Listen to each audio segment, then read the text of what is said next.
Look, guys, we have to talk about also our pilgrimage to really the birthplace of Godzilla.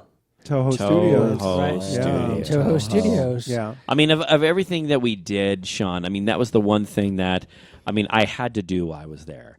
I mean, So you had to do the Tin Toy Museum. I had to do the Tin Toy Museum, but I had to go to Toho Studios because, at Toho Studios, there's no tour like Universal Studios here in the States. It's really There should be. There should be. It's a functioning, working studio. They don't have Right, time for right. that. So all you really can do is you can go to the outside, Right. and look at it, basically. Well, I did email them beforehand, and I played the Make-A-Wish card. I told them it was going to be my birthday.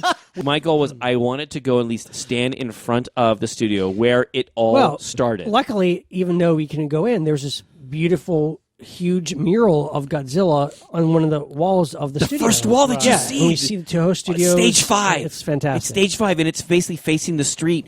And that giant mural of Godzilla, which is so huge and majestic, it was stunning. It was magical to me. Yeah, it was really cool. And they have the beautiful letters underneath that are lit up, Toho Studios.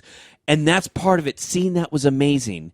But then you walk a little further into the entrance of Toho Studios, and there is I want to say life size, but it's a bronze statue, Godzilla statue, and it's actually the actual size of if a guy got in the costume. Pretty much, yeah. That's the size of it, Right. And it was just stunning. It was magical to stand by that. Yeah, it's a great. Now, granted, you have to be a special brand of nerd like we are. Yeah.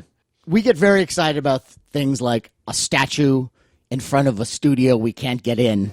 Yeah. And there's a painting 50 feet, away. I'm sure there are listeners out there that can understand. I'm sure they can. I'm just saying, though.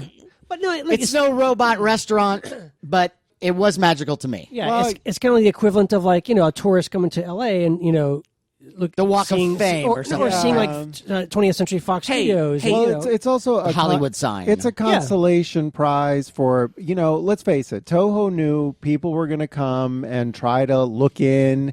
Make a pilgrimage, so it's like, all right, let's give them something to take a picture next to. Yeah, it was awesome. That's what the statue really is, and the mural, and it's great. I mean, we certainly took advantage of that. But one thing it's worth mentioning about all the Godzilla statues. There's one in Hibiya Park near Ginza we went to. There's the one in Shinjuku on the hotel. There's the slide, and there's this one in front of Toho Studios. They are all based on the Heisei Godzilla series from the 1990s. The later, right, not the classic Showa. Not the classic version. and not the Millennium. Right, that's true. Which is a great look. It's a great It's suit. a great suit. It's a great suit. So it's a good the choice. one that looks scary.